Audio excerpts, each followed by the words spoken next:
Hello guys, हमारे YouTube channel पर आपका स्वागत है। अगर आपको वीडियोस पसंद आ रही हैं तो प्लीज़ लाइक करें, कमेंट करें और शेयर करें। अगर आपने चैनल को अभी तक सब्सक्राइब नहीं किया है तो प्लीज़ चैनल को सब्सक्राइब करें। अंतरा दादी से मिलकर जिंदल परिवार के घर से निकल रही थी, तब नैतिक मिल गया था। अंतरा को जो ड्राइवर छोड़ने जा रहा था उसे किरण ने रोक लिया था। इस वजह से नैतिक ने सुझाव दिया था कि वैसे भी वह बाहर ही जा रहा है तो वही अंतरा को छोड़ देगा। उसके बाद वह दोनों निकल गए थे। रास्ते में नैतिक ने अंतरा को मिस्टर सैडो की ऑफिस दिखाया था। अंतरा पहली बार मिस्टर सैडो के ऑफिस को देख रही थी। नैतिक ने कहा, यह बीकेसी की सबसे ऊंची बिल्डिंग है। भाई ने यह जगह काफ़ी सालों पहले खरीदी थी। आपको पता है, जब उसने यहाँ इन्वेस्ट किया था तब किसी ने सोचा भी नहीं होगा कि यह एरिया एक दिन मुंबई के सबसे पॉश एरिया में से एक बन जाएगा। मैं भाई पर आंख बंद करके भरोसा करता हूँ। उसके साथ मैंने भी इन्वेस्ट कर दिया था। इतना बोलकर नैतिक कुछ पल रुका और रियर व्यू मिरर में अंतरा को देखकर उसने आगे कहा, आप मानती है ना कि मेरे और भाई की नज़र कितनी पारखी है। उसके साथ रहकर मेरे अंदर भी धीरे धीरे यह टैलेंट आ रहा है। अब आपको ही देख लो, हम दोनों ने आपको पसंद कर लिया था। यह सुनकर अंतरा चौंक गई। कोई और मौका होता तो शायद अंतरा शर्माती या खुश होती, मगर फिलहाल उसका मन बहुत उदास था। वह इतने लंबे वक्त से मिस्टर सैडो के साथ थी, फिर भी आज जाकर उसे पता चला था कि मिस्टर सैडो का ऑफिस कहाँ है। नैतिक ने अपनी बात जारी रखते हुए कहा, मिस दीक्षित, भाई असली हीरा है। वो मेरे आदर्श हैं। सच कहूँ तो मैं अपने डैड को भी उतना नहीं मानता जितना भाई को मानता हूँ।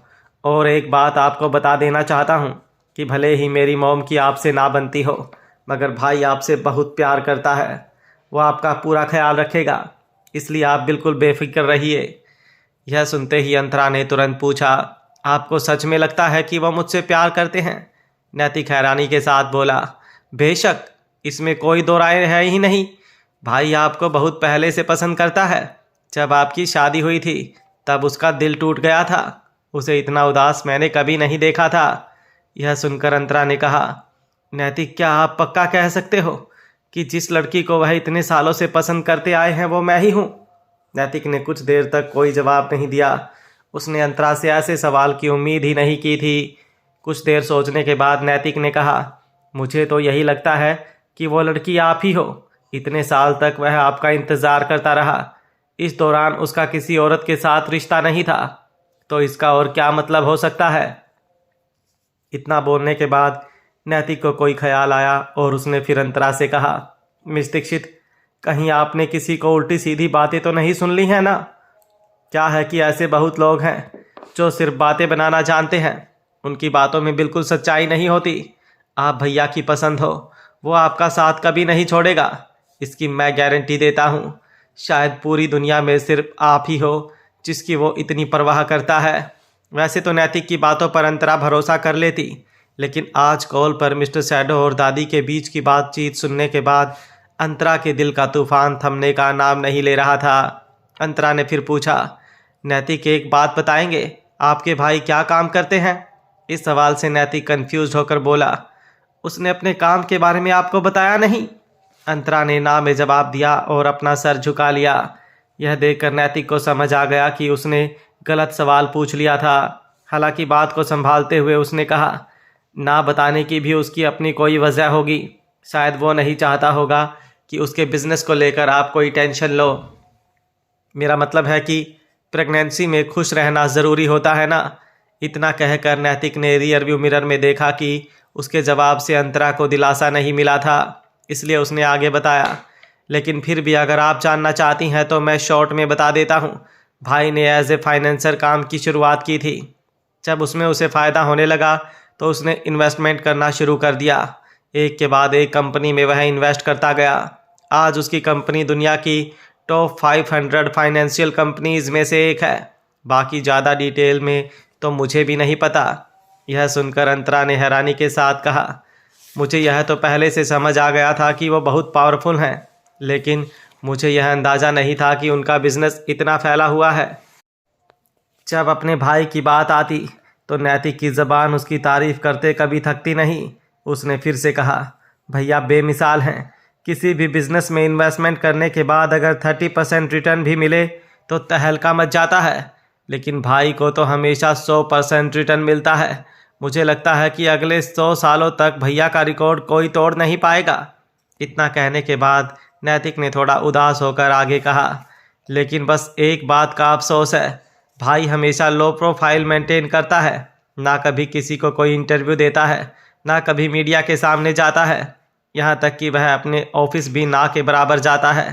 ज़्यादातर उसके सारे काम उसके असिस्टेंट और बाकी एम्प्लॉयज़ संभालते हैं। इतने साल बीत चुके हैं लेकिन उसकी असली पहचान कोई नहीं जानता। यह सुनकर अंतरा ने पूछा, तो क्या आपने भी कभी उनका चेहरा नहीं देखा है?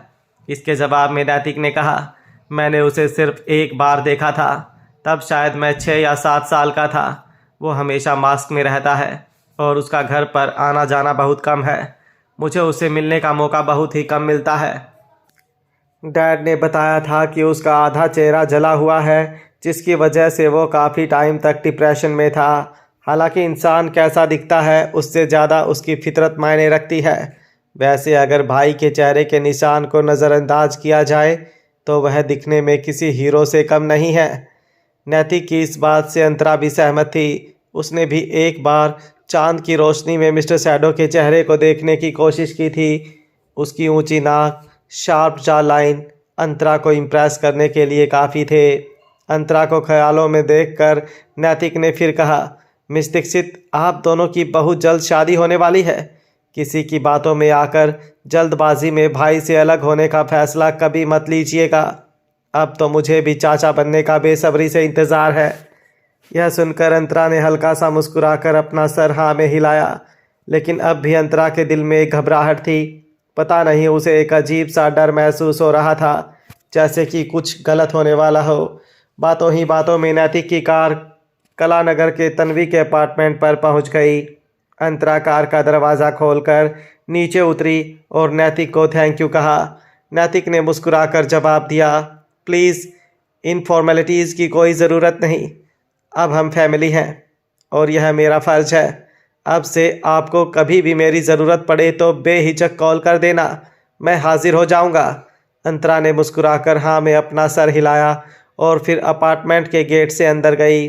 अंतरा को पता था कि तन्वी अभी तक ऑफिस से लौटी नहीं होगी, इसलिए ऊपर पहुंचकर उसने डोरमैट के नीचे से स्पेयर की निकाली और दरवाज़ा खोलकर अंदर गई।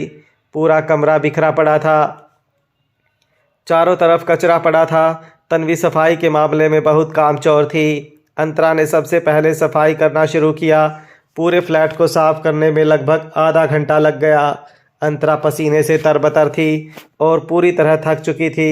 आराम करने के लिए अंतरा सोफे पर बैठ गई। धीरे धीरे पूरे दिन की घटनाएं उसकी आंखों के सामने तैरने लगी। अंतरा को एहसास हुआ कि मिस्टर शैडो ने उसके लिए इतना कुछ किया था, मगर उसने उसकी ईमानदारी पर शक किया था। अंतरा के रवैये से मिस्टर शैडो सिर्फ नाराज़ ही नहीं बल्कि शायद उदास भी था। और रही उस औरत की बात, तो ज़रूरी नहीं कि वह मिस्टर शैडो के साथ ही हो। थिएटर में तो बहुत सारे लोग आते हैं। हो सकता है कि वह मिस्टर शैडो के पास वाली सीट में बैठी होगी, इस वजह से उसकी आवाज़ सुनाई दी होगी। नैतिक की बात सही थी। मिस्टर शैडो की ज़िंदगी में अंतरा के अलावा कोई और औरत नहीं हो सकती थी। कुछ ही दिनों में उनकी शादी होने वाली थी। ऐसे में उसका इस तरह मिस्टर शैडो पर शक करना गलत था। अंतरा को ख्याल आया कि उसे अपनी हरकतों के लिए मिस्टर शैडो से माफ़ी मांगनी चाहिए।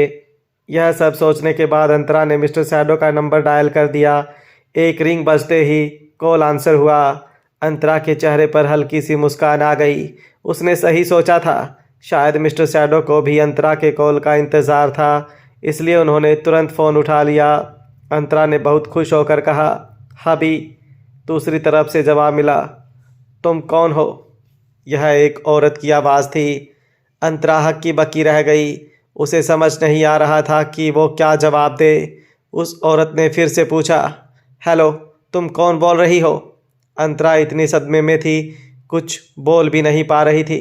मिस्टर शैडो ने एक बार कहा था कि यह अंतरा को दिया हुआ उसका प्राइवेट नंबर है और वह फ़ोन सिर्फ उसके खुद के पास रहता है और कभी कभार डेविड के पास। फिर किसी अनजान औरत के हाथ यह फ़ोन कैसे लगा? इस औरत की आवाज़ जानी पहचानी नहीं लग रही थी। अंतरा श्योर थी कि उसने यह आवाज़ पहले कभी भी नहीं सुनी थी। इससे यह साबित होता था कि मिस्टर शैडो ने इस औरत को सबसे छुपा रखा था। आखिर यह कौन थी? अंतरा का गला सूख रहा था। कॉल अभी भी जुड़ा हुआ था, लेकिन अंतरा के मुंह से एक शब्द भी नहीं निकल रहा था। दूसरी तरफ वो औरत फ़ोन पर बड़बड़ा रही थी। तुम कुछ बोलती क्यों नहीं? जवाब दो। वह अपनी बात पूरी करे उसके पहले उसके पीछे एक आदमी की आवाज़ सुनाई दी। किसका फ़ोन है? अंतरा को मिस्टर शैडो की आवाज़ पहचानने में एक सेकंड भी नहीं लगा।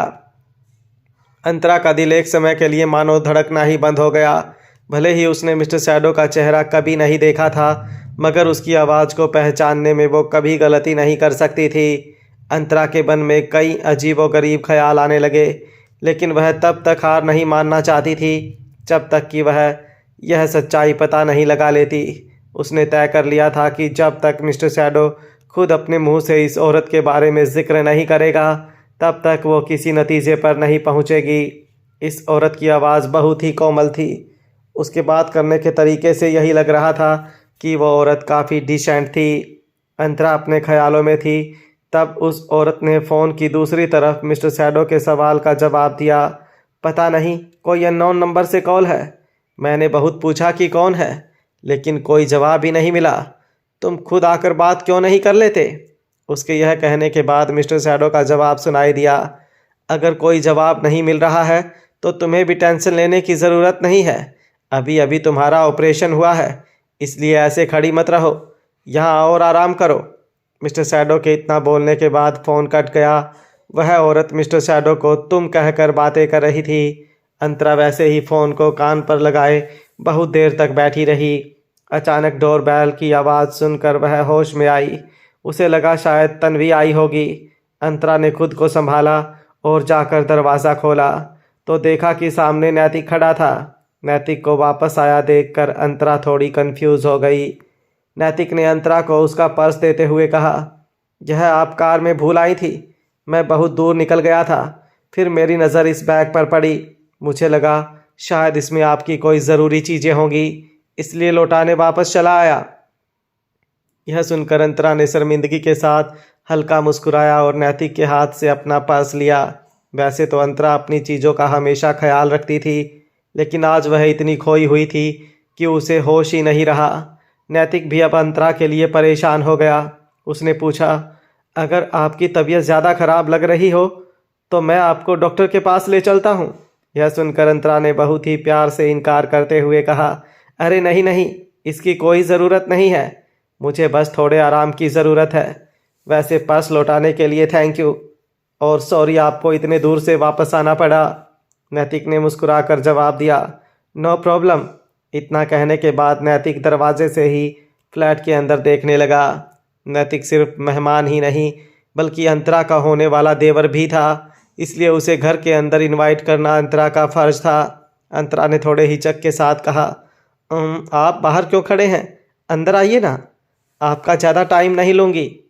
यह सुनकर नैतिक मुस्कुराया और अंदर आकर सोफे पर बैठा। नैतिक अंदर आया और सोफे पर बैठते हुए घर को देखने लगा। अंतरा ने चाय बनाने के लिए गैस पर पानी उबालना शुरू किया और चाय पत्ती वगैरह डालने के बाद नाश्ते की एक प्लेट तैयार की और बाहर लेकर आई। नैतिक की नज़र उस पर पड़ते ही वो सोफे से उठकर अंतरा की तरफ बढ़ा। अंतरा के हाथ से प्लेट लेकर सेंटर टेबल पर रखते हुए कहा, मिस दीक्षित, आपको इतनी तकलीफ़ करने की कोई ज़रूरत ही नहीं थी। यह सब मेहमान नवाजी कम से कम मेरे लिए मत कीजिए। मैंने कहा था ना कि हम अब एक फैमिली बनने जा रहे हैं। यह सुनकर अंतरा ने कहा, अगर ऐसा है तो आप भी मुझे मिस दीक्षित कहना बंद करें और सिर्फ अंतरा कहें। यह सुनकर नैतिक ने मुस्कुराकर अपनी सहमति दिखाई और फिर कहा, वैसे यह घर काफ़ी अच्छा है। कितने टाइम से आप यहाँ रह रही हैं? इसके जवाब में अंतरा ने हिचकिचाते हुए कहा, वह दरअसल कुछ ही दिन हुए मैं जर्मनी गई थी ना, वहाँ से लौटने के बाद यहीं पर रहती हूँ। इतना बोलकर अंतरा ज़बरदस्ती मुस्कुराई। नैतिक अंतरा की बात का मतलब समझ गया था, मगर उसके अच्छे संस्कार उसे ज़्यादा कुछ पूछने से रोक रहे थे। अंतरा प्रेग्नेंट थी, लेकिन उसके भाई जैसे जिम्मेदार इंसान के होते हुए अंतरा को अपनी दोस्त के साथ यहाँ रहना पड़ रहा था। यह बात नैतिक को कुछ हजम नहीं हो रही थी। नैतिक को समझ नहीं आ रहा था कि उसके भाई और अंतरा के बीच ऐसा क्या हुआ था जिसकी वजह से अंतरा को अपनी दोस्त के घर रहना पड़ रहा था। आज उसका भाई अंतरा के साथ घर पर क्यों नहीं आया था। नैतिक को लग रहा था कि जितना उसे लगा था मामला उससे ज़्यादा सीरियस हो सकता है। नैतिक यह सब सोच रहा था तब अंतरा को एक बहाना मिल गया और उसने कहा, वह क्या है कि तन्वी मेरी बेस्ट फ्रेंड है, जो मैंने सोचा कि शादी से पहले कुछ दिनों के लिए उसके साथ रहूंगी, इसलिए। यह सुनते ही नैतिक ने कहा, अच्छा अच्छा, तो फिर इससे पहले आप कहाँ रहते थे? भाई ने आपके लिए घर तो खरीदा होगा ना? अंतरा ने बताया, नहीं, हम होटल में रहते थे। यह जानकर नैतिक चौंक गया। उसने पूछा, होटल? आप प्रेग्नेंट हैं और इतने दिनों तक भाई ने आपको होटल में रखा? अंतरा ने अपनी पलकें झुकाकर हाँ में सिर हिलाया। नैतिक ने कुछ सोचते हुए अंतरा से फिर पूछा, कहीं आप दोनों होटल सहारा में तो नहीं रहते थे? अंतरा ने फिर एक बार हाँ में जवाब दिया। यह सुनकर नैतिक कोई गहरी सोच में पड़ गया। अंतरा ने देखा कि चाय उबल गई थी, इसलिए वह किचन में गई और चाय छानकर एक ट्रे में चाय का कप लाई और नैतिक के सामने रखी सेंटर टेबल पर रखा। नैतिक के दिमाग में कुछ और ही चल रहा था। अचानक उसने खड़े होकर कहा, सॉरी अंतरा, एक बहुत ज़रूरी काम आ गया है, इसलिए निकलना पड़ेगा। यह सुनकर अंतरा ने दलील की, अरे लेकिन चाय पीने में कितना टाइम लगेगा, चाय तो पीकर जाओ। लेकिन तब तक नैतिक उठकर दरवाजे की तरफ चलने लगा था। अंतरा की बात सुनकर उसने कहा, फिर कभी, फिलहाल आप आराम कीजिए, बाद में मिलते हैं, बाय। इतना कहकर नैतिक वहाँ से निकल गया। तन्वी का फ्लैट 5वें फ्लोर पर था, लेकिन नैतिक इतना बेसब्र हो गया कि वो लिफ्ट का इंतज़ार किए बगैर सीढ़ियों से उतरा और सीधे कार में बैठकर वापस जिंदल हाउस जाने के लिए निकला। दरअसल उसे कुछ याद आ गया था। उसने बहुत पहले अपनी दादी से सुना था कि मिस्टर सैडो अशोक जिंदल को शायद सहारा होटल में ही मिला था। हालांकि नैतिक को यह नहीं पता था कि उस वक्त उसका भाई वहां कैसे पहुंचा था। उसे अपनी दादी से यह सब जानना था। वह तेज़ी से गाड़ी चलाते हुए जिंदल हाउस पहुंचा। घर पहुंचने के बाद नैतिक कुछ सोचते हुए अंदर आ रहा था, तब उसे किरण मिल गई। अचानक नैतिक को देखकर किरण हड़बड़ा गई। उसने तुरंत अपना कॉल काटा और नैतिक से पूछा, अरे तुम इतना जल्दी वापस कैसे आ गए? तुमने तो कहा था तुम्हें किसी दोस्त से मिलना है, इसलिए आने में देर हो जाएगी। नैतिक ने देखा कि किरण नर्वस हो गई थी। उसने कहा, वह मैं घर पर कुछ भूल गया था, लेकिन आप अभी फ़ोन पर किसके साथ बात कर रही थी? यह सुनकर किरण नज़रें चुराने लगी। नैतिक समझ गया। उसने पूछा, लता दीक्षित थी ना? डैड ने आपको उसके साथ बात करने से मना किया था ना, फिर आप क्यों नहीं समझते? किरण को नैतिक की बात बिल्कुल अच्छी नहीं लगी। उसने चिढ़कर जवाब दिया, लता मेरी दोस्त है, मैंने अपनी ज़िंदगी के 20 साल इस परिवार को दे दिए, तो क्या अब मुझे इतनी भी आज़ादी नहीं कि अपने लिए एक दोस्त बना सकूं?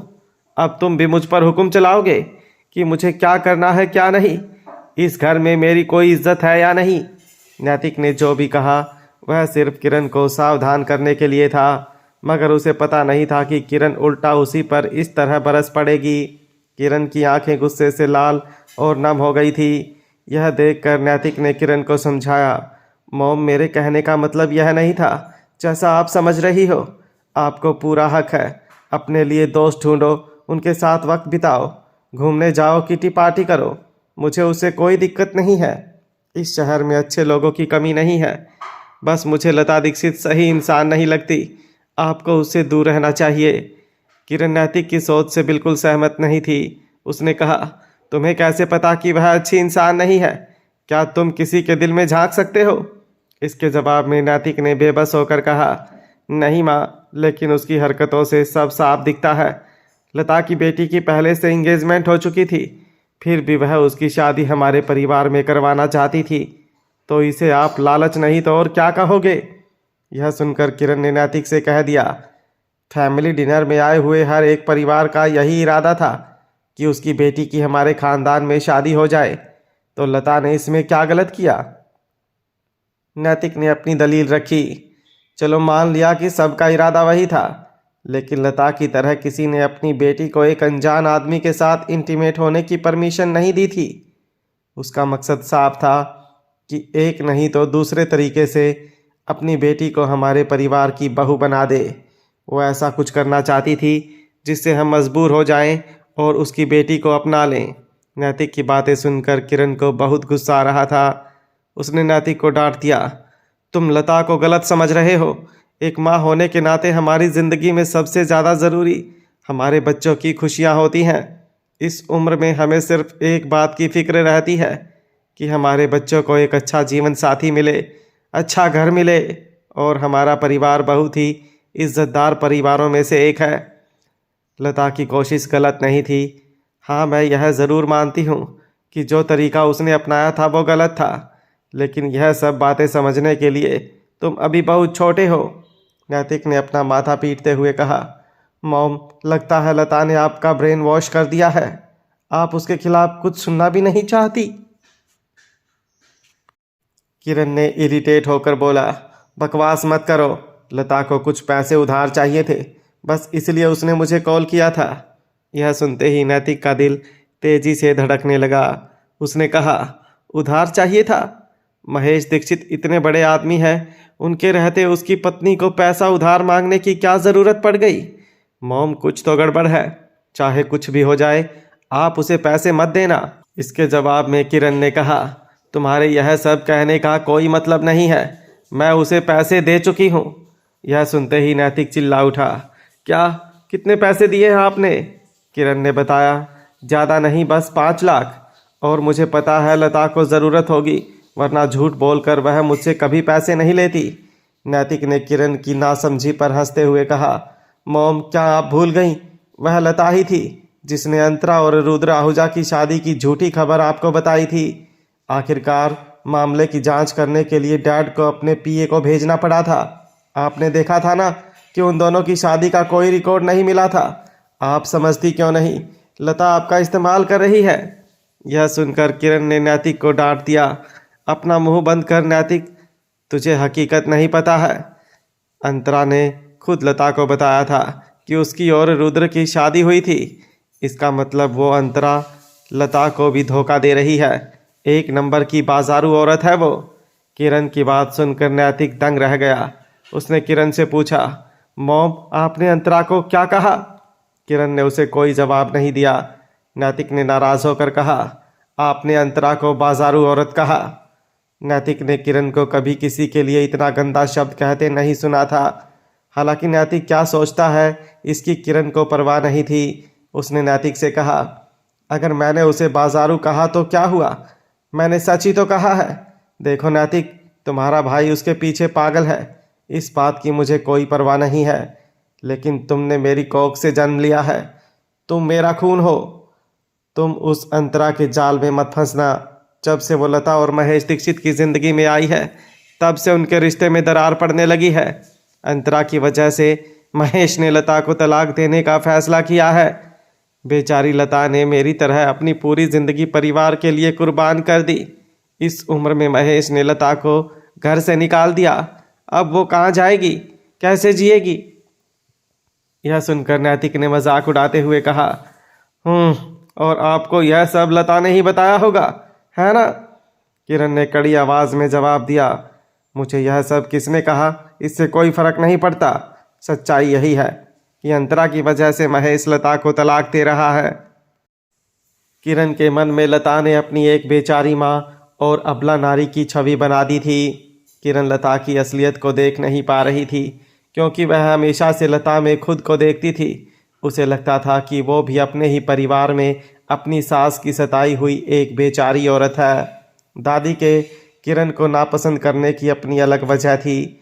दादी को पता था कि किरण अपना दिमाग चलाए बिना हमेशा दूसरों की बातों में आ जाती थी, इसलिए वह परिवार के लिए कभी ना कभी कोई मुसीबत खड़ी कर सकती थी।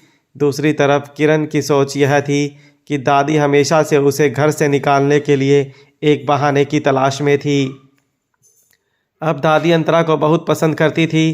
किरण को डर था कि एक बार अंतरा इस घर में बहू बनकर आ गई तो वो दोनों मिलकर किरण का जीना मुश्किल कर देंगी। किरण को अब यह भी डर था कि आज जो हालत लता की है वह कल उसकी भी हो सकती है। किरण को फ़ोन पर लता की दी हुई चेतावनी याद आ गई। उसने कहा था यह अंतरा बहुत ही चालाक लड़की है, उसे मर्दों को रिझाना बहुत अच्छे से आता है। आप अपने बेटे नैतिक को लेकर थोड़ा सावधान रहना किरण जी। लता के इन्हीं शब्दों ने किरण के मन में अंतरा के खिलाफ और जहर घोल दिया था। किरण इतनी स्मार्ट तो नहीं थी, मगर कुछ हद तक अपने बेटे को सही से पहचानती थी। जब भी नैतिक अंतरा को देखता था उसकी आंखों में अंतरा के लिए फीलिंग्स साफ नज़र आती थी। किरण ने नैतिक को खींचकर सोफे पर बिठाया और पूछा, नैतिक, आज जब तुम घर से बाहर जा रहे थे तब तुम अंतरा से तो नहीं मिले थे ना? नैतिक को इस सवाल के पीछे अपनी माँ का इरादा नहीं पता था, इसलिए उसने बिना हिचकिचाए जवाब दिया, मैं उनसे ना सिर्फ मिला था बल्कि उन्हें घर ड्रॉप करने भी गया था। यह सुनते ही किरण ने चिढ़कर कहा, क्या? लेकिन क्यों? जवाब में नैतिक ने बताया, तो और क्या करता? दाइमा अंतरा को ड्रॉप करवाने के लिए प्रदीप को भेज रही थी, मगर ऐन मौके पर चालाकी से आपने उसे कोई और काम दे दिया, इसलिए मुझे जाना पड़ा। इतना कहने के बाद नैतिक ने कहा भरी और आगे कहा, मॉम, आप जिंदल परिवार की बहू हो, प्लीज़ ऐसी चीप हरकतें मत किया करो। यह सुनकर किरण गुस्से से तिलमिला उठी। उसने नैतिक पर चिल्ला दिया, क्या कहा तूने? मैं चीप हूँ? यह दिन देखने के लिए मैंने तुझे पाल पोस कर बड़ा किया था कि तू मुझे सिखाएगा कि मुझे क्या करना चाहिए और क्या नहीं। ठीक है, फिर अब से तू मुझे मॉम मत कहना, मर गई तेरी माँ। नैतिक समझ गया कि अब कुछ और बोलने का फ़ायदा नहीं, क्योंकि किरण का गुस्सा अब ठंडा होने वाला नहीं है। अब चुप रहने में ही अक्लमंदी है, इसलिए उसने किरण से माफ़ी मांगी। हालांकि किरण की अभी तक पूरी तरह से भड़ास नहीं निकली थी। किरण रोते हुए बोलने लगी, क्या अब भी तुम्हारी समझ में नहीं आ रहा कि मैं अंतरा के साथ ऐसा क्यों कर रही हूँ? सिर्फ तुम्हारे और ईशिका के लिए। तुम्हारे डैड और दादी को तुम्हारे भाई के अलावा कुछ दिखता ही नहीं, पर इस खानदान के असली वारिस तुम हो। जिंदल फैमिली के रुतबे और दौलत पर सिर्फ तुम्हारा हक है। कबीर तो एक अनाथ है जिससे तुम्हारे डैड ने कहीं से उठाकर हम पर थोप दिया था। अगर कबीर नहीं होता तो मेरा अंतरा से कोई लेना देना ही नहीं होता। मैं यह सब सिर्फ तुम्हारे लिए कर रही हूँ, लेकिन तुम्हें भी हमेशा मैं ही गलत दिखती हूँ। तुम सब एक जैसे हो। नैतिक ने बेबस होकर बोला, मॉम, भाई ने पहले ही साफ साफ बोल दिया है कि उसे जिंदल फैमिली से एक फूटी कौड़ी नहीं चाहिए। उसके पास पहले से ही काफ़ी दौलत है। शायद अगले कुछ सालों में उसके पास हमारी फैमिली से भी ज़्यादा पैसे होंगे। वो कभी भी जिंदल फैमिली पर अपना हक नहीं जताएगा। यह सुनकर किरण ने आंसू पोंछते हुए कहा, तुम तो ऐसे बात कर रहे हो जैसे सब पता है। दौलत की भूख सबसे बड़ी भूख होती है, जितना भी हो कम ही लगता है। और कबीर अपना हक क्यों छोड़ेगा? अगर वह ऐसा करना भी चाहेगा तो क्या अंतरा उसे करने देगी? किरण के यह कहते ही नैतिक ने तुरंत कह दिया, अंतरा ऐसे लोगों में से नहीं है मॉम। किरण ने नैतिक को बताया, वह ऐसी ही इंसान है। महेश दीक्षित की दौलत पाने के लिए वह इस हद तक गिर गई कि उसने लता और महेश का तलाक करवाने का षड्यंत्र रचा। दीक्षित परिवार और हमारे परिवार में हाथी और चींटी जितना फर्क है। अगर वह दीक्षित परिवार की दौलत नहीं छोड़ सकती तो हमारी दौलत कैसे छोड़ सकती है? यह औरत बहुत शातिर है। लता ठीक कह रही थी, मुझे पहले से सावधान रहना चाहिए था, पर कोई नहीं, अब मैं उसे बराबर समझ गई हूँ। मैं तुम्हें उसके जाल में हरगिज़ नहीं फंसने दूंगी। यह सारी बातें सुनकर नैतिक को समझ आ गया था कि किरण को अब समझाना नामुमकिन है। माँ बेटे दोनों को पता था कि यह बहस कभी खत्म नहीं होगी। हालांकि नैतिक को एहसास हुआ कि किरण चाहे जितनी भी गलत हो, लेकिन आखिर वो उसकी माँ है, इसलिए वह अब उसे और गुस्सा नहीं दिलाना चाहता था। आखिर नैतिक ने अपने हथियार डाल दिए और कहा, सॉरी मॉम, मेरी गलती थी। मुझे आपसे इस तरह से बात नहीं करनी चाहिए थी। छोड़ो इन सब बातों को। वैसे आप अब तक सोई क्यों नहीं? जनरली तो आप लंच के बाद सो जाती हैं ना? नैतिक ने माफ़ी मांग ली। इससे किरण को काफ़ी राहत मिली। अब वो भी शांत हो गई थी। उसने नैतिक को जवाब देते हुए कहा, नहीं, आज मैं नहीं सो रही, मुझे बाहर जाना है। यह सुनते ही नैतिक ने शक की नज़र के साथ पूछा, अब प्लीज़ यह मत कहना कि आप लता दीक्षित से मिलने जा रही हैं। किरण जो मुश्किल से शांत हुई थी, नैतिक के इस सवाल से फिर से चिढ़ गई। उसने पूछा, तुमने फिर मुझसे सवाल करना शुरू कर दिया? अब मैं क्या कर रही हूँ, कहाँ जा रही हूँ, यह सब भी तुम्हें बताकर करूँ? नैतिक ने फिर एक बार हार मानते हुए कहा, मेरा वह मतलब नहीं था मॉम, लेकिन आपको लता दीक्षित से सावधान रहना चाहिए। आपने उसे पैसे दिए, इससे मुझे कोई प्रॉब्लम नहीं, पर मुझे लगता है कि आपकी मदद मांगने के पीछे लता के इरादे कुछ और ही हैं। नैतिक के यह कहते ही किरण ने उसे चुप कराते हुए कहा, तुमने अपने दिल में लता के खिलाफ नफरत भर ली है, इसलिए तुम्हें समझ नहीं आ रहा है कि बेचारी कितनी बुरी हालत में है। उसे उसके पति ने घर से निकाल दिया है। उसका इस दुनिया में और कोई नहीं है। मैं बस उसे दिलासा देने जा रही हूँ। यह सुनकर नैतिक ने आगे कुछ नहीं कहा। उसे पता था कि उसकी माँ किसी के रोके रुकने वाली नहीं है, इसलिए वह बिना कुछ कहे वहाँ से निकल गया और घर के पीछे दादी की अटारी में पहुँचा। वहाँ पहुँचते ही नैतिक को चंदन की महक आई। कंचन ने नैतिक को आते हुए देखा और उसका स्वागत किया। नैतिक ने पूछा, कैसी हो दाई माँ, मुझे दादी से मिलना है। वह सो तो नहीं रही? इसके जवाब में कंचन ने बताया, नहीं, अभी वह मेडिटेशन कर रही हैं, थोड़ी देर बाद सोएंगी। आपको उनसे कुछ काम था? नैतिक ने कहा, जी मुझे उनसे कुछ पूछना है। यह सुनकर कंचन ने नैतिक को बताया कि दादी का मेडिटेशन खत्म होने में ज़्यादा टाइम नहीं बचा, इसलिए वह थोड़ी देर इंतज़ार करे। नैतिक ने हाँ में सर हिलाया और बैठकर इधर उधर देखने लगा। नैतिक अपनी दादी से बहुत कम मिलने आता था। इसकी पहली वजह यह थी कि वह दादी के साथ ज़्यादा रहा नहीं था, इसलिए उन दोनों का संबंध वैसा नहीं बन पाया था जैसा एक दादी और पोते का होता है। और दूसरी वजह यह थी कि दादी की तबीयत सही नहीं रहती थी, इसलिए उसे एकांत और शांति पसंद थी, जिस वजह से नैतिक बिना किसी खास काम के यहाँ नहीं आता था ताकि दादी को डिस्टर्ब ना हो। दीवार पर लगी एक फ़ोटो पर नैतिक की नज़र पड़ी। वह फ़ोटो दादी और कबीर की थी। यह फ़ोटो तब खींची गई थी जब कबीर 5 साल का था, लेकिन इस फ़ोटो में भी कबीर अपना सर झुकाकर खड़ा था, इसलिए फ़ोटो में भी उसका चेहरा नहीं दिख रहा था। नैतिक फ़ोटो को देख रहा था, तब अंदर के कमरे से धीरे धीरे चलते हुए दादी बाहर आई। नैतिक तुरंत खड़ा हो गया और दादी से पूछा, कैसी हो दादी? यह कहते हुए नैतिक दादी के पास गया और दादी को बैठने के लिए सहारा दिया। दादी ने सोफे पर बैठकर एक गहरी सांस ली और जवाब दिया, ठीक हूँ बेटा, तुम बताओ क्या चल रहा है? इसके जवाब में नैतिक ने कहा, सब ठीक है दादी माँ, यहाँ आया तो इस फ़ोटो पर नज़र पड़ी। लगता है जब भाई हमारे घर रहने आया उसके तुरंत बाद यह फ़ोटो खींची गई थी, है ना? दादी ने नैतिक का मजाक उड़ाते हुए कहा, यह फ़ोटो पिछले 25 साल से यहाँ लगी है और आज जाकर तेरी इस पर नज़र पड़ी है। यह सुनकर नैतिक ने थोड़ा शर्मिंदा होते हुए कहा, हाँ मतलब पहले कभी नोटिस नहीं किया था। मैंने भाई को अपने दम पर एक सक्सेसफुल आदमी बनते देखा है, लेकिन आज इस फ़ोटो को देखकर एहसास हुआ कि वो कभी शर्माता भी था। देखिए ना कैसे सिर झुकाकर खड़ा है। नैतिक की बात सुनकर दादी ने एक आह भरी और बताया, वह शर्मा नहीं रहा था बेटा। नैतिक ने कहा, फिर शायद उसके चेहरे के घाव की वजह से। उसकी बात पूरी होने से पहले ही दादी बोल पड़ी, बिल्कुल नहीं, घाव उसके चेहरे पर नहीं बल्कि उसके दिल में था, इसलिए वह हमेशा से अकेला रहना पसंद करता था ताकि कोई उसे देख ना पाए। खैर तुमने सही कहा, यह फ़ोटो तब ली गई थी जब वह हमारे घर में नया नया आया था। मैंने उसे फ़ोटो खिंचवाने के लिए उसे बहुत मनाया, तब जाकर ना चाहते हुए भी वह मेरे साथ खड़ा हुआ था। इतना कहने के बाद अचानक दादी ने नैतिक से कहा, तुम भी आज अपने भाई के बारे में मुझसे बात करने आए हो, है ना? उसका इरादा दादी को पहले ही पता चल गया, इसलिए नैतिक थोड़ा शर्मिंदा हो गया। उसने हल्का सा मुस्कुराते हुए कहा, हाँ दादी, दरअसल मुझे कुछ जानना था। दादी को थोड़ी खांसी आई। उसने कंचन से कहा, किचन में जाकर मेरे लिए काढ़ा बनाने के लिए कहो, आज थोड़ा गला खराब है। कंचन समझ गई कि दादी उसे वहाँ से जाने के लिए कह रही है।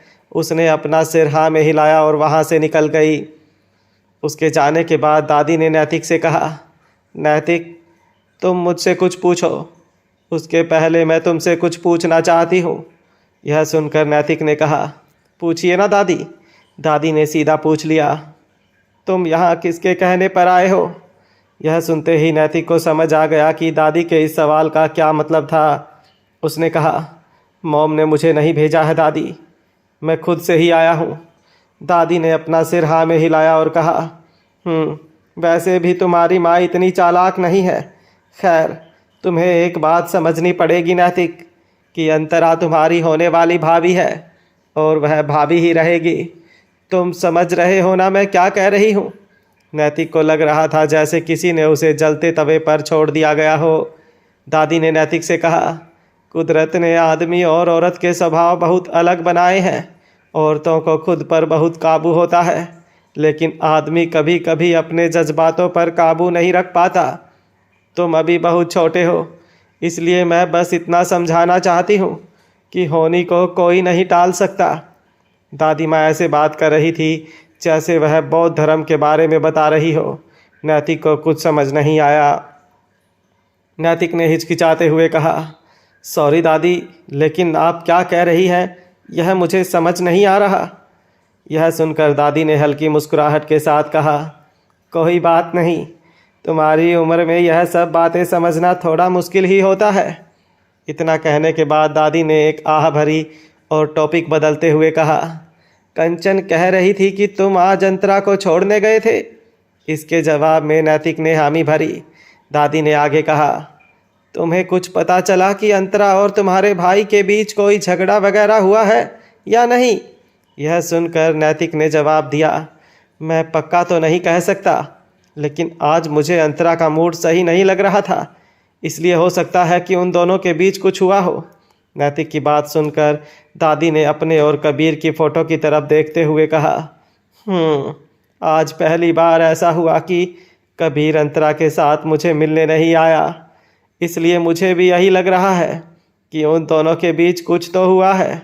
खैर, तुम्हें मुझसे क्या पूछना था? नैतिक ने बताया, दादी, मैं यह जानना चाहता था कि भाई को डैड जिस जगह से अपने साथ लाए थे वह होटल सहारा ही थी ना? यह सुनकर दादी ने कहा, हाँ, आग से बचने के बाद कभी रास्तों पर भटक रहा था, तब एक भले आदमी ने उसे सहारा दिया था। वह आदमी होटल सहारा का सिक्योरिटी गार्ड था, लेकिन उसके पास कबीर का इलाज करवाने के पैसे नहीं थे, इसलिए वह उसे अपने साथ होटल सहारा लेकर गया था, जहां पर फर्स्ट एड बॉक्स से कम उसकी मलहम पट्टी हो सके। उसके बाद अशोक की कबीर से मुलाकात हुई और वह उसे अपने साथ घर लेकर आ गया। इतना कहने के बाद दादी ने गहरी सांस ली और आगे कहा, यह सब किस्मत का खेल था बेटा, इसलिए जब वह हमारे परिवार का हिस्सा बना तो उसे पालना हमारा फ़र्ज था, और उसने भी आज तक हम में से किसी को निराश नहीं किया है। नैतिक दादी की इस बात से सहमत था। उसने हाँ में अपना सिर हिलाया और कहा, अंतरा ने आज मुझे बताया कि वह और भाई दोनों होटल सहारा में रहते थे, इसलिए मुझे यह बात याद आ गई, लेकिन मैं श्योर नहीं था, इसलिए कंफर्म करने के लिए आपके पास चला आया। यह जानकर दादी ने हामी भरी। नैतिक ने आगे कहा, दादी, मुझे एक बात समझ नहीं आ रही, भाई इतना मैच्योर है, अंतरा भी इतनी अच्छी इंसान है, तो फिर उन दोनों के बीच लड़ाई कैसे हो सकती है? इसके जवाब में दादी ने बताया, जब दो लोग एक दूसरे से प्यार करते हैं तब दोनों के बीच लड़ाई होना आम बात है, उसे टाला नहीं जा सकता।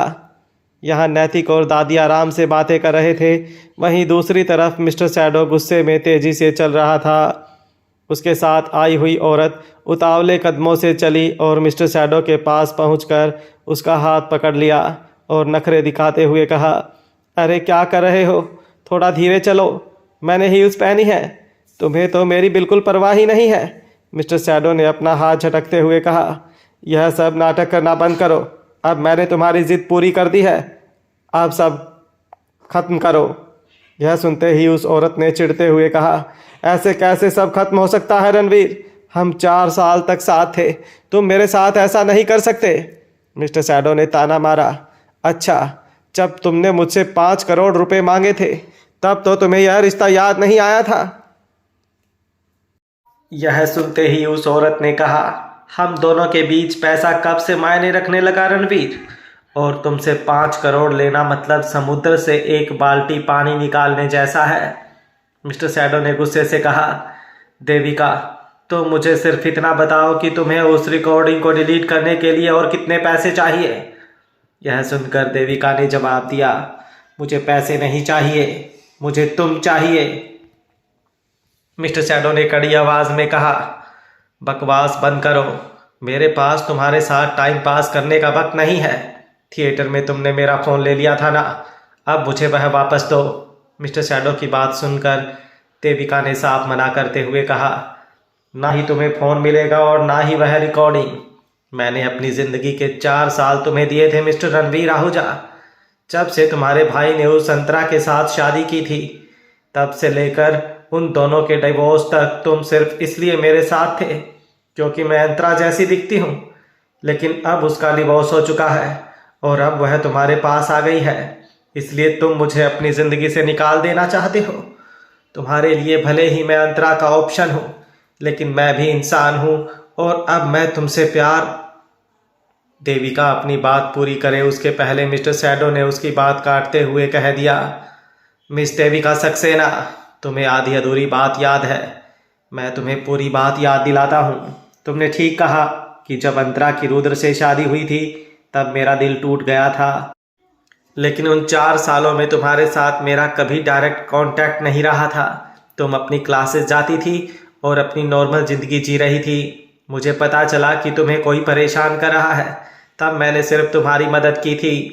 यह सुनते ही देविका ने तुरंत कह दिया, हाँ, लेकिन तुम यह एक्सेप्ट करने को तैयार नहीं हो कि तुमने मेरी मदद भी सिर्फ इसलिए की थी क्योंकि मैं अंतरा जैसी दिखती हूँ। लेकिन तुम यह क्यों नहीं समझते कि वह मेरे जितनी डिसेंट नहीं है। मुझे समझ नहीं आ रहा कि तुमने उसमें ऐसा क्या देख लिया है। मिस्टर सैडो ने जवाब में चेतावनी देते हुए कहा, तुम अंतरा की फिक्र छोड़ो और अपनी फिक्र करो देविका। प्यार से मुझे मेरा फ़ोन दे दो और रिकॉर्डिंग डिलीट कर दो। मैं तुम्हें कुछ और पैसे दे दूंगा, उसके बाद हमारा एक दूसरे से कोई लेना देना नहीं रहेगा, वरना मजबूरन मुझे कोई और रास्ता अपनाना पड़ेगा। यह सुनकर देविका ने एक शैतानी मुस्कुराहट के साथ कहा, अगर तुम मेरे साथ कोई लेना देना नहीं रखना चाहते तो मैं वह रिकॉर्डिंग अंतरा को भेज दूंगी। और तुम्हें पता है कि अगर अंतरा ने वह सब सुन लिया तो इसका नतीजा क्या होगा। देविका की धमकी सुनते ही मिस्टर सैडो ने सीधा मुद्दे की बात की, तुम चाहती क्या हो यह बताओ। जवाब में देविका ने बताया, मैं चाहती हूँ कि हम दोनों एक असली गर्लफ्रेंड बॉयफ्रेंड की तरह 6 महीने तक साथ रहें और प्यार करें, जैसे तुम अंतरा से करते हो।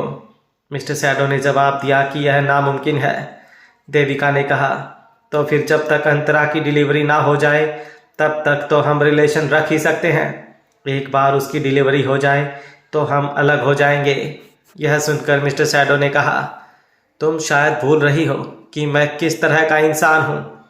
मेरे साथ सौदा करने वाले अक्सर बैंकक्रप्ट हो जाते हैं, कुछ लोग जेल भी चले गए हैं। मैं किसी को नहीं बख्शता। हालांकि मिस्टर सैडो की इस चेतावनी का देविका पर कोई असर नहीं हुआ। उसने एक शैतानी मुस्कुराहट के साथ कहा, लेकिन मेरी अभी अभी सर्जरी हुई है। अगर तुमने मेरी बात नहीं मानी तो मुझे मजबूरन अंतरा को बताना पड़ेगा कि हाल ही में जो बच्चा मैंने गिराया है वह तुम्हारा था। यह सुनते ही मिस्टर सैडो ने कहा, तुम बिल्कुल पागल हो देविका। इसके जवाब में देविका ने कहा, मैं पागल नहीं बल्कि एक आम औरत हूँ, मैं बस प्यार की भूखी हूँ। इतना कहने के बाद देविका ने एक उदासी के साथ आगे कहा, तुम में और तुम्हारे भाई रुद्र आहूजा में कोई फर्क नहीं है रणवीर। तुमने भी उस औरत को छोड़ दिया जिसने तुम्हारे साथ 4 साल गुजारे थे। हालांकि अंतरा लकी है, उसकी शादी होने के बावजूद तुम उसका इंतज़ार करते रहे। जैसे ही वह अपने पति से अलग हुई कि तुमने जाकर तुरंत उसे अपना लिया। लेकिन मेरा क्या, तुमने कभी मेरे बारे में सोचा? तुम्हें पता भी है कि जब तुमने मुझे पैसे देकर मुंबई छोड़ने के लिए कह दिया था तब मुझे कितना दुख हुआ था। देविका की बातें सुनकर मिस्टर सैडो ने अपनी आंख बंद करके अपने गुस्से को दबाते हुए कहा, मेरे सब्र का इम्तिहान मत लो देविका। यह सुनते ही देविका ने तुरंत कहा, वरना क्या, मुझे जान से मार दोगे? मिस्टर सैडो ने जवाब दिया, मैं कभी कोई गैर कानूनी काम नहीं करता। यह सुनकर देविका ने ताना दिया। अच्छा, मतलब रणवीर आहूजा, कबीर जिंदल और अंतरा का मिस्टर सैडो, यह 3 नाम तो तुमने सिर्फ शौक से रखे होंगे ना? इतना बोलकर उसने अपने पर्स से मिस्टर सैडो का मोबाइल निकाल कर दिखाते हुए आगे कहा, इस पर तुम्हारे लिए कॉल आया था। मानना पड़ेगा तुम्हें रणवीर, यह तुम्हारा पर्सनल फ़ोन है, हमेशा तुम्हारे पास ही रहता है, फिर भी तुमने इसमें अंतरा का नंबर सेव करके नहीं रखा। सावधानी रखना तो कोई तुमसे सीखे। मिस्टर सैडो ने देविका से फ़ोन छीनकर तुरंत कॉल लिस्ट में चेक किया। उसने देखा कि वाकई अंतरा का कॉल आया था और उसे रिसीव भी किया गया था। मिस्टर सैडो को याद आया कि उसी कॉल के दौरान मिस्टर सैडो ने देविका को रेस्ट करने के लिए भी कहा था, क्योंकि उसकी सर्जरी हुई थी। अंतरा ने वह सब सुन लिया होगा। मिस्टर सैडो ने अपना सर झुका लिया। उसे अब गुस्सा आ रहा था।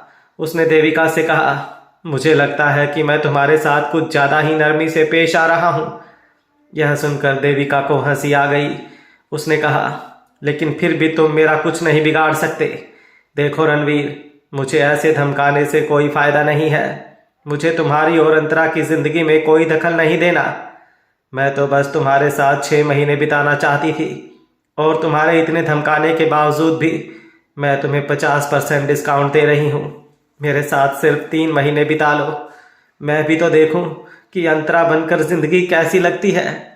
मिस्टर सैडो ने इसके जवाब में कहा, खुली आंखों से सपने देखना बंद करो देविका। यह सुनते ही देविका के हाव भाव सीरियस हो गए। उसने कहा, क्या तुम्हें मेरे साथ बीते उन 4 सालों की कोई कदर नहीं है? तुम इतने बेरहम कैसे हो सकते हो? मिस्टर सैडो ने कह दिया, तुम यह समझ लो कि वह 4 साल मैंने तुम पर एहसान किया था। अगर मैंने तुम्हारी मदद नहीं की होती तो तुम रास्ते पर आ जाने वाली थी। तुम्हारे लेनदार पता नहीं तुम्हारे साथ क्या करते, लेकिन वह सब बीत चुका है। मैंने अपने किए के बदले में तुमसे कुछ नहीं मांगा है, इसलिए अब हम अपने अपने रास्ते चलेंगे। लेकिन अगर अब तुमने मेरी ज़िंदगी में किसी भी तरह की दखलंदाजी की तो अच्छा नहीं होगा।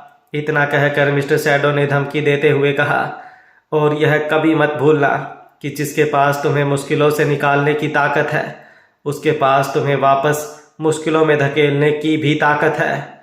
यह सुनते ही देविका के चेहरे पर सिकन आ गई। उसने कहा, मतलब तुम मेरे साथ 3 महीने भी नहीं गुजारना चाहते? इसके जवाब में मिस्टर सैडो ने साफ साफ कह दिया, मैं तुम्हें बताना ही भूल गया। अगले हफ्ते मैं अंतरा के साथ शादी कर रहा हूँ और 3 महीने में हम लोग माँ बाप बनने वाले हैं। मेरे पास किसी के साथ बर्बाद करने के लिए फिजूल वक्त बिल्कुल नहीं है। बातों से मैं बस इतना ही समझा सकता था। अगर फिर भी तुम्हें समझ नहीं आता तो फिर मुझे दूसरा तरीका अपनाना पड़ेगा। देविका कोई जवाब दे उसके पहले मिस्टर सैडो वहाँ से चला गया। देविका वहाँ पर अकेली रह गई थी। उसे ख्याल आया कि क्या सब आदमी एक जैसे होते हैं। रुद्र ने अंतरा को अपने घर से निकाल दिया था और अब रणवीर भी देविका को छोड़कर चला गया था। देविका को याद आया कि रुद्र और रणवीर तो भाई ही थे, हालांकि पहले उसे यह राज नहीं पता था। शुरुआत में देविका को लगता था कि यह मास्क वाला कोई आम आदमी है जिसके एक जवान लड़की की मदद की है, लेकिन धीरे धीरे उसे समझ आया कि वो कोई आम नहीं बल्कि बहुत पावरफुल आदमी है, और तब वो बहुत खुश हुई थी। उसे लगा था कि वो रहस्यमय आदमी उसके प्यार में पड़ गया है। उसे तरह तरह के ख्याल आते कि क्या मिस्टर मास्क वाला उसका कोई पुराना दोस्त होगा या फिर उसका कोई क्लासमेट, लेकिन धीरे धीरे उसकी उम्मीदों पर पानी फिरने लगा और वो निराश हो गई। मिस्टर मास्क ने देविका के लेनदारों का मामला निपटाने के बाद अपने आदमियों को भेजकर देविका के लिए एक छोटे से फ्लैट में उसके रहने का इंतज़ाम करवाया और उसके बाद उसे एक जॉब भी दिलवाई ताकि देविका अपनी ज़िंदगी की एक नई शुरुआत कर सके। लेकिन वो कभी देविका से मिलने नहीं आता था। लेकिन एक रात को देविका के फ्लैट का दरवाज़ा किसी ने ज़ोर से खटखटाया। देविका ने दरवाज़ा खोला तो सामने मिस्टर मास्क खड़ा था। वह लड़खड़ाते हुए घर के अंदर आया। उसने काफ़ी शराब पी रखी थी। जब उसने देविका का चेहरा देखा तो उसके मुंह से सिर्फ एक नाम निकला, अंतरा। देविका को समझ नहीं आया कि अंतरा कौन है। उस रात मास्क वाले आदमी ने देविका को अंतरा समझकर बहुत कुछ बताया था, जैसे कि उसका असली नाम रणवीर आहूजा है। उसने यह भी बताया था कि उसे अफसोस है कि उसने अंतरा की शादी रोकने के लिए पूरी कोशिश नहीं की। देविका ने उसकी कही हुई सारी बातें याद रख ली और फिर काफ़ी दिनों तक उन टुकड़ों को जोड़कर पूरी कहानी समझी। उस कहानी की हीरोइन अंतरा नाम की लड़की थी। रणवीर उसे बहुत प्यार करता था, लेकिन बदकिस्मती से उसने किसी और से शादी कर ली। अंतरा ने जिसके साथ शादी की थी वह रुद्र आहूजा था और मास्क वाले आदमी का नाम रणवीर आहूजा। इससे देविका को अंदाज़ा आ गया था कि रुद्र और रणवीर दोनों भाई होने चाहिए। हालांकि किस्मत भी देविका के साथ कोई मजाक कर रही थी। जिस दिन उसे यह सारा कनेक्शन समझ आया, उसी दिन मिस्टर मास्क का असिस्टेंट डेविड उसके दरवाजे पर आया।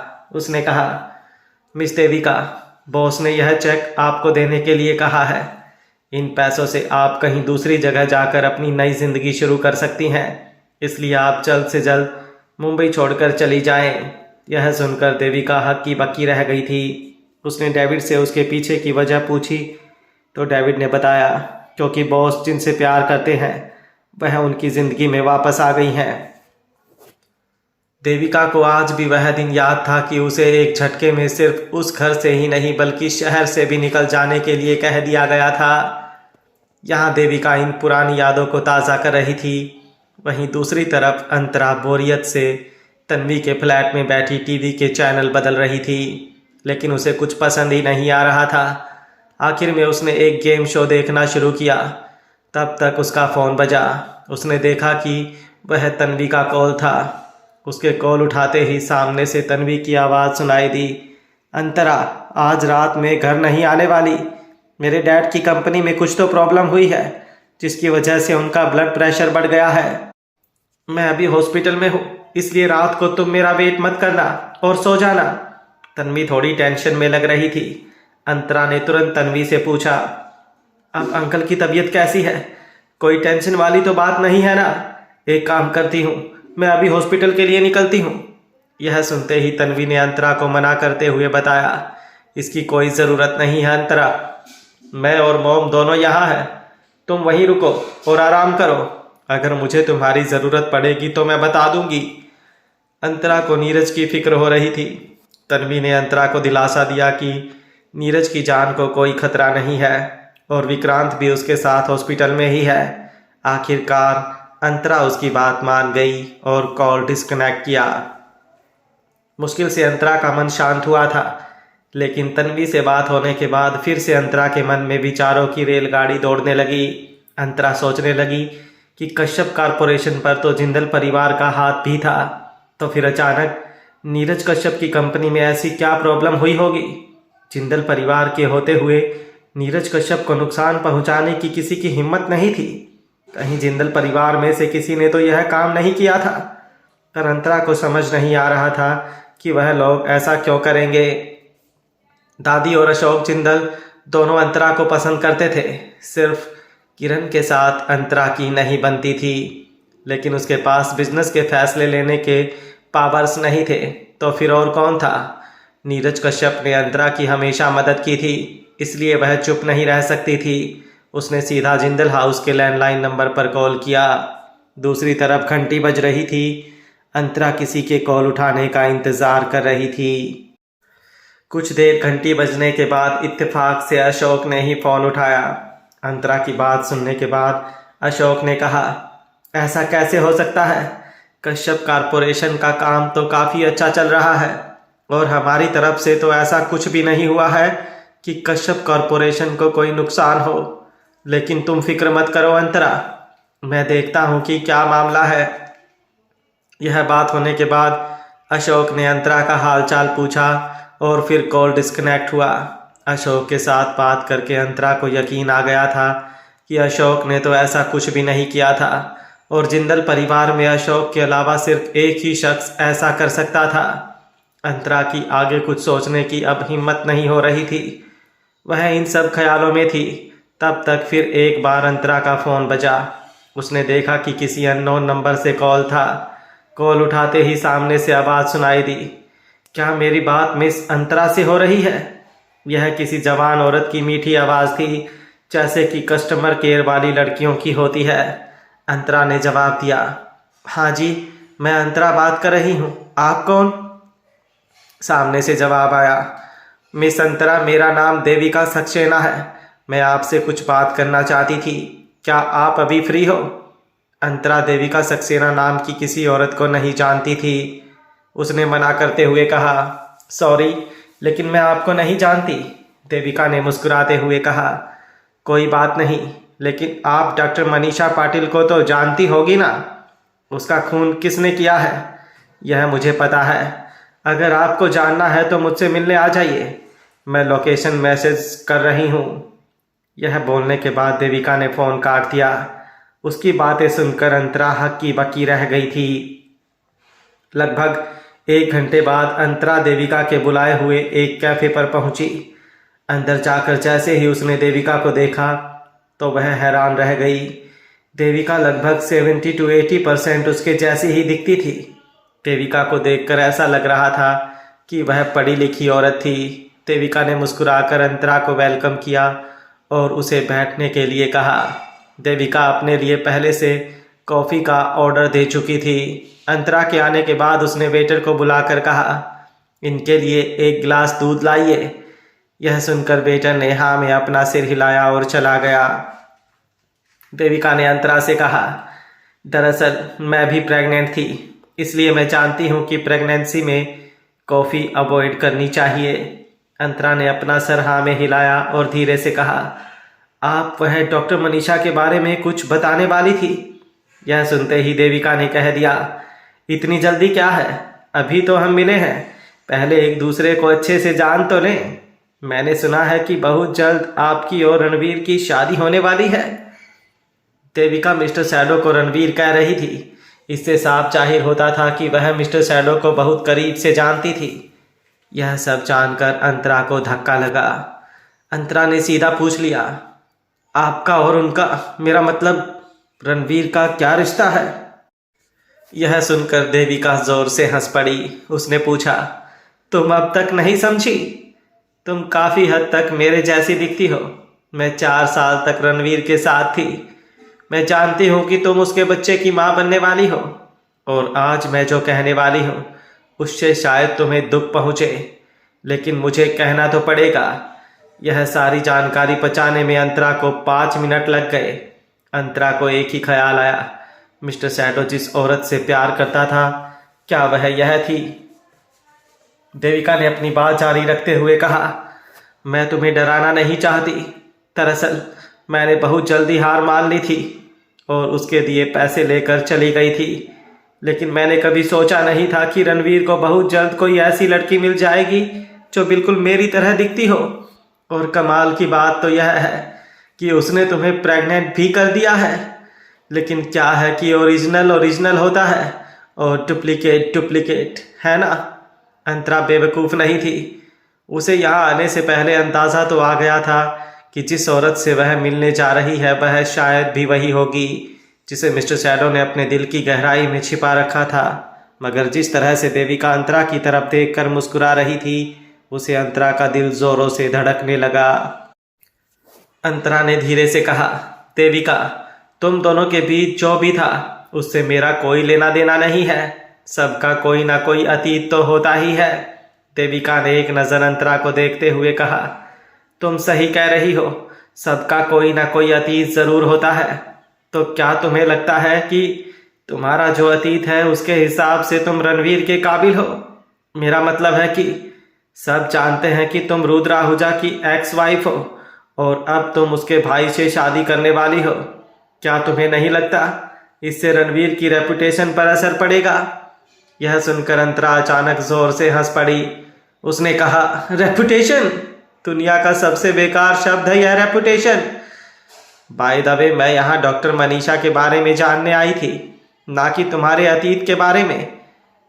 अगर डॉक्टर मनीषा के बारे में तुम्हारे पास कोई इन्फॉर्मेशन नहीं है तो हमारे बात करने का कोई मतलब नहीं बनता है। और हाँ, यह कॉफ़ी आज मेरी तरफ से आखिर मेरे होने वाले पति की एक्स को एक कप कॉफ़ी की ट्रीट तो मैं दे ही सकती हूँ। यह कहते हुए अंतरा खड़ी हो गई और वहाँ से जाने ही वाली थी कि देविका ने अंतरा का हाथ पकड़कर वापस उसकी कुर्सी पर बिठा दिया। उसका यह रवैया ज़्यादा आक्रामक था। देविका ने गुस्से से कहा, अंतरा, तुमने रणवीर को मुझसे छीना है। तुम किसी बाजारू औरत से कम नहीं हो। अंतरा ने देविका का मजाक उड़ाते हुए कहा, मैंने रणवीर को छीना है? क्या रणवीर ने कभी यह कहा कि वो तुम्हारे हैं? इसके जवाब में देविका ने कहा, आज जब तुमने उसे कॉल किया तब उसका फ़ोन मैंने आंसर किया था। इससे तुम्हें साफ समझ जाना चाहिए था कि तुम्हारी जगह कहाँ है। अंतरा ने देविका का हाथ झटकते हुए पलटवार किया। देविका, अगर तुम यह सोच रही हो कि ऐसी बातें करके तुम हम दोनों के बीच फूट डाल सकती हो तो तुम बहुत बड़ी गलतफहमी में हो। अगर तुम वाकई में ओरिजिनल होती तो तुम्हें मुझे डॉक्टर मनीषा के नाम का बहाना करके यहाँ नहीं बुलाना पड़ता और इससे यह भी साबित होता है कि तुम्हें अपने और मिस्टर सैडो के रिश्ते पर बिल्कुल भी भरोसा नहीं है। अंतरा की बात का देविका जवाब देने जा रही थी, लेकिन अंतरा ने उसको रोकते हुए कहा, रुको देविका, अभी मेरी बात पूरी नहीं हुई है। इतना कहने के बाद अंतरा ने देविका को एक नज़र ऊपर से नीचे देखा, फिर आगे कहा, हालांकि तुम्हारे कपड़े वगैरह देखकर लगता है कि यह सब बहुत महंगा है, मगर तुम्हारे चेहरे का यह मेकअप बहुत बेकार है। मैं यह ज़रूर मानती हूँ कि हमारा चेहरा मिलता जुलता है, लेकिन तुम्हारी हरकतें और सोच बहुत गिरी हुई है। तुम कोई सर्विस टाइप का काम करती होगी, मैं सही कह रही हूँ ना? Service type? कैफे में वेटर का काम सर्विस टाइप होता है। फ्लाइट में एयर होस्टेस की जॉब भी सर्विस टाइप ही होती है। यहाँ तक कि नाइट क्लब्स में सर्विस भी लेडीज़ ही प्रोवाइड करती हैं। मगर देविका को अंतरा की यह बात चुभ गई थी। देविका ने गुस्से से कहा, अंतरा, तुम कहना क्या चाहती हो? मुझ पे उंगली उठाने से पहले एक बार अपने अतीत में भी झांक लो। यह सुनकर अंतरा ने पलटवार करते हुए कहा, मिस्टर सैडो को मेरे बैकग्राउंड के बारे में सब पता है, इसलिए मुझे कम से कम तुमसे तो कोई कैरेक्टर सर्टिफिकेट लेने की ज़रूरत नहीं है। देविका, मेरे यह सब कहने का सिर्फ यह मतलब था कि मिस्टर सैडो उन इंसानों में से हैं जो किसी औरत को उसका एजुकेशन या पोजीशन देखकर जज नहीं करते, बल्कि वो इंसान की फितरत को सबसे ऊपर रखकर किसी को जज करते हैं। वैसे भी मुझे तुम्हारे नेचर से कोई लेना देना नहीं है। यह सब मिस्टर सैडो से जुड़ा हुआ है तो वही तुम्हें हैंडल करेंगे। मैं उनके बच्चे की माँ बनने वाली हूँ, तो मुझे इन सब के बारे में ज़्यादा सोचना भी नहीं चाहिए। बस यह कहना चाहती हूँ कि मिस्टर सैडो मुझसे अलग होना चाहें तो हो सकते हैं, मगर उन्हें खुद मेरे सामने आकर मुझसे यह बात कहनी होगी। अंतरा और देविका के बीच के तनाव को पूरा कैफे महसूस कर रहा था। वेटर काफ़ी देर तक साइड पर खड़े होकर अंतरा और देविका की बात खत्म होने का इंतज़ार कर रहा था, ताकि अंतरा के लिए लाया हुआ दूध का गिलास टेबल पर रख सके। मौका मिलते ही वेटर आगे बढ़ा और कहा, मैम, आपके लिए गर्म दूध। अंतरा ने मुस्कुराते हुए सर हिलाकर थैंक यू कहा। वेटर भी मुस्कुराया और तुरंत उस युद्ध के मैदान से दूर निकल गया। अंतरा को एक ख्याल आया और उसने कहा, देविका, एक काम करते हैं, तुम मिस्टर सैडो को कॉल करो और उन्हें यहाँ बुला लो। एक बार वो खुद मुझे कह दे, फिर मैं यहाँ से ही नहीं बल्कि तुम दोनों की ज़िंदगी से ही हमेशा हमेशा के लिए निकल जाऊंगी। और अगर वो यहाँ आने से मना करे तो फ़ोन पर ही उनसे मेरी बात करवा दो। देविका ने अंतरा की आंखों में आंखें डालकर पूछा, अभी बुलाऊं? देविका ने कभी सोचा नहीं था कि अंतरा से निपटना इतना मुश्किल होगा। उसे लगा था कि जब वह अंतरा को यह सब बताएगी तब वह फूट फूट कर रोएगी, या फिर गुस्से में वो शायद देविका पर उसकी कॉफ़ी फेंक देगी। इससे उसकी महंगी ड्रेस खराब ज़रूर होती, मगर रणवीर को पाने के लिए वह एक ड्रेस कुर्बान करने के लिए तैयार थी। लेकिन ऐसा लगता था कि अंतरा को पहले ही सब कुछ समझ आ गया था। उसकी बोल चाल की गति बिल्कुल पहले जैसी थी। हालांकि उसने बहुत साधारण से कपड़े पहने हुए थे, मगर उसके ऑरा में गजब का तेज था। उसके बोले गए हर एक शब्द में गहराई थी, सच्चाई थी। दूसरी तरफ अंतरा भी खुद से यही पूछ रही थी कि अब देविका क्या कहेगी। क्या वो अब भी लड़ेगी या मैदान छोड़कर भाग जाएगी? यह सब सोचकर अंतरा ने मुस्कुराते हुए देविका से फिर कहा, लगाओ कॉल, किसका इंतजार कर रही हो? देविका ने फ्रस्ट्रेट होते हुए कहा, मेरे फ़ोन की बैटरी ख़त्म हो गई है। यह सुनकर अंतरा ने तुरंत बैग से अपना फ़ोन निकालकर टेबल पर रखते हुए कहा, कोई बात नहीं, यह लो मेरा फ़ोन यूज़ कर लो, यह फुल चार्ज भी है और अगर इसकी बैटरी भी ख़त्म हो गई तो मेरे पास मेरा चार्जर भी है, फिर से चार्ज कर लेंगे। देविका के सामने अब कोई और रास्ता नहीं था। उसने गुस्से से अपने दांतों को कसकर कहा, अंतरा, तुम्हें नहीं लगता कि तुम कुछ ज़्यादा ही स्मार्ट बनने की कोशिश कर रही हो? लेकिन भूलो मत कि तुम अपनी उस कजिन गायत्री से कुछ अलग नहीं हो। उसी की तरह तुम भी अपने पेट में पल रहे बच्चे को ढाल बनाकर एक पत्नी से उसका हक छीन रही हो। अंतरा ने मजाक उड़ाते हुए कहा, पत्नी? तुम उनकी पत्नी हो या नहीं? इसका जवाब पहले तुम्हें मिस्टर शैडो से लेना चाहिए। और अगर इतना ही श्योर हो तो कॉल करो और मुझसे बात कराओ। देविका ने अपनी आंखें बड़ी करके कहा, तुम्हें क्या लगता है मैं कॉल नहीं करूंगी? अंतरा ने मुस्कुराकर कहा, बिल्कुल, क्योंकि तुम मिस्टर शैडो का जवाब पहले से जानती हो, इसलिए तुम उन्हें कॉल नहीं करोगी। खैर जाने दो, मैं ही कॉल करके पूछ लेती हूँ। इतना कहकर अंतरा अपने फ़ोन से डायल करने ही जा रही थी, तब तक रिंग बजने लगी। देविका ने फ़ोन की स्क्रीन पर झांक कर देखा, उस पर मिस्टर शैडो फ्लैश हो रहा था। अंतरा ने एक बार स्क्रीन पर देखा, फिर देविका से पूछा, यह लो, उनका ही कॉल है, क्या करना है? तुम उठाना चाहोगी या फिर मैं उठाऊं? जब तक कि मिस्टर शैडो का नाम स्क्रीन पर से गायब नहीं हो गया, तब तक देविका बिना पलक झपकाए फ़ोन को बजते हुए देखती रही। अंतरा ने एक हल्की सी मुस्कुराहट के साथ फ़ोन को टेबल से उठाकर अपने बैग में रखते हुए कहा, तो आज के इस ड्रामे का यही एंड होता है देविका। आज हम पहली बार मिले हैं, इसलिए मैं तुम्हें इतनी आसानी से छोड़ रही हूँ। मुझे पूरी उम्मीद है कि ऐसी गलती अब तुम दोबारा नहीं करोगी। अपना ख्याल रखना। इतना कहकर अंतरा सीधे बिलिंग काउंटर की तरफ चली गई। वहाँ पर कैशियर से उसने कहा, बिल प्लीज़। कैशियर ने बिल देते हुए कहा, मैम आपको 750 पे करना है। अंतरा ने बिल चेक किया और मुस्कुराते हुए उसे वापस कैशियर को दिया और बताया, सॉरी, लेकिन मुझे सिर्फ एक कप दूध के लिए ही पे करना है, सिर्फ उसका बिल दीजिए। कैशियर ने उसे नया बिल दिया। अंतरा ने पेमेंट किया और कैफ़े के बाहर निकल गई। ठीक सामने उसे एक काले रंग की गाड़ी खड़ी दिखी। मिस्टर शैडो गाड़ी को टेक देकर खड़ा कैफ़े की तरफ ही देख रहा था।